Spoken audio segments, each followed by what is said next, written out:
Hello, in this video I want to show you how to update applications in XIAOMI Redmi Note 10. First you need to open the Google Play Store apps, then go to the top and find the profile icon tab and click on it.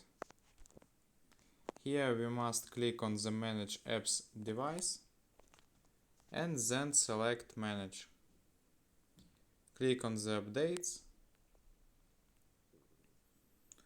and click on the check marks next to icon of apps,